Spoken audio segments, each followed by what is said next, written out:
Hi friends, இன்னைக்கு நம்ம வீடியோவில் என்ன பார்க்க போகிறோம் அப்படின்னா, பொதுவாக நம்ம தினசரி ஒரு பழங்களை சாப்பிட்டு வர்றது உண்டு. அதில் அதிக அளவு நம்ம எடுத்துக்கொள்கிறது வாழைப்பழம் தான். சத்துள்ள பழங்களில் ஒன்றான இந்த நேந்திர பழத்தை பற்றி தான் பார்க்க போகிறோம்.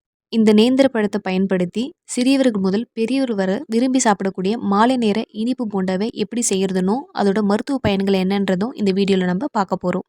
விதவிதமான போண்டா வகைகளில் இந்த வாழைப்பழம் மற்றும் கோதுமை மாவை சேர்த்து செய்கிற போண்டாவிற்கு தனி மவுசு தான். அதுவும் அதிக அளவில் குழந்தைகள் விரும்பி சாப்பிட்ற இந்த சுவையான கோதுமை மாவு போண்டா செய்கிறதுக்கு ரொம்ப சுலபம் தான். இந்த போண்டாவை மாலை நேரங்களில் செய்து கொடுக்கறதுனால இது சுவையானது மட்டும் இல்லாமல் ஆரோக்கியமானதாகவும் குழந்தைகளோட எடையை அதிகரிக்க உதவியாகவும் இருக்குது. இந்த போண்டா செய்ய தேவையான பொருட்கள்: வாழைப்பழம் 2, ஏலக்காய் 3, சர்க்கரை அரை கப்பு, பேக்கிங் சோடா ஆப்ஷனல் தான் 1/4 டீஸ்பூன், உப்பு 1/4 டீஸ்பூன், கோதுமை மாவு 1 கப்பு, ரவை 1/4 கப்பு, துருவிய தேங்காய் 1 கைப்பிடி. இந்த வாழைப்பழ கோதுமை மாவு போண்டாவை எப்படி செய்யலான்றதை பார்ப்போம். முதல்ல பழுத்த 2 பெரிய வாழைப்பழத்தை எடுத்துக்கோங்க. அடுத்து ஒரு மிக்ஸி ஜார் எடுத்துக்கோங்க. மிக்ஸி ஜாரை எடுத்து நம்ம எடுத்து வச்சிருக்க அந்த சர்க்கரையை அதில் கொட்டி அதோட இந்த ஏலக்காயும் சேர்த்துக்கோங்க. அந்த 3 ஏலக்காயும் சேர்த்து நல்லா பொடியாக அரைச்சி தனியாக எடுத்து வச்சுக்கோங்க. அதே மிக்ஸி ஜாரில் இந்த வாழைப்பழத்தையும் போட்டு நல்லா அரைச்சிக்கோங்க. அரைச்சி எடுத்து ஒரு பேஸ்ட் மாதிரி ரெடி பண்ணிவிட்டு ஒரு பாத்திரத்தில் எடுத்து வச்சுக்கோங்க. இது கூட நம்ம ரெடி பண்ணி வச்சுருக்கோம்ல இந்த சர்க்கரையும் ஏலக்காய் பொடியும் அதையும் இதில் போட்டுட்டு இது கூட 1/4 டீஸ்பூன் அளவுக்கு சமையல் சோடா, அதாவது பேக்கிங் சோடான்னு சொல்லுவேல, அதையும் சேர்த்துக்கோங்க. அப்போ தான் போண்டா வந்து கொஞ்சம் உப்பி வரும். இது ஆப்ஷனல் தான்.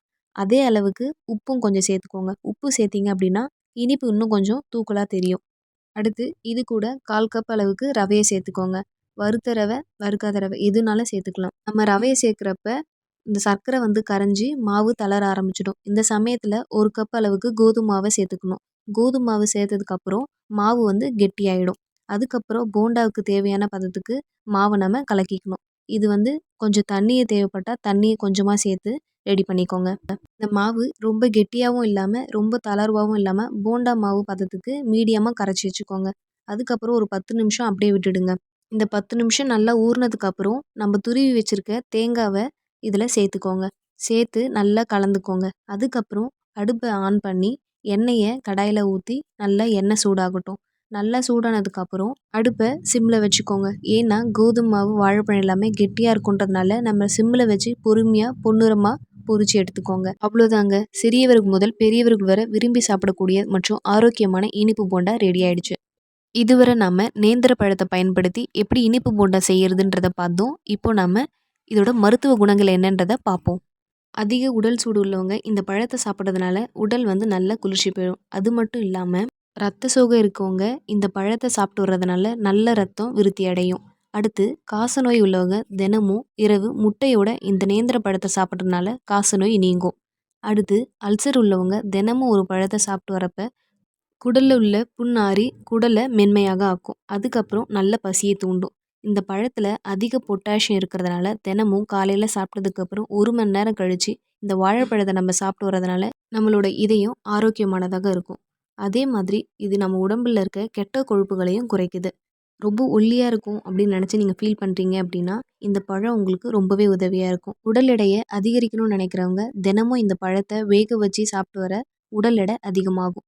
அடுத்து செரிமான பிரச்சனைக்கும் மலச்சிக்கலையும் குணமாக்கும். இந்த நேந்திர பழத்தை சாப்பிட்றதுனால நம்ம சருமம் நல்ல பொலிவாகும். அதே போல் நரம்பு தளர்ச்சி குணமாகும். இந்த பழத்தை இரவு நேரத்தில் சாப்பிட்டு வரதுனால நல்ல தூக்கத்தை பெற முடியும். குழந்தைகளுக்கு இந்த பழம் முக்கியமான உணவாக இருக்குது. குழந்தைகள் எடை கம்மியாக இருக்காங்க அப்படின்னா அவர்களுக்கு இந்த பழத்தை கொடுத்து வரதுனால நல்ல இரத்தத்தையும் நல்ல உடல் எடையையும் பெற முடியும்.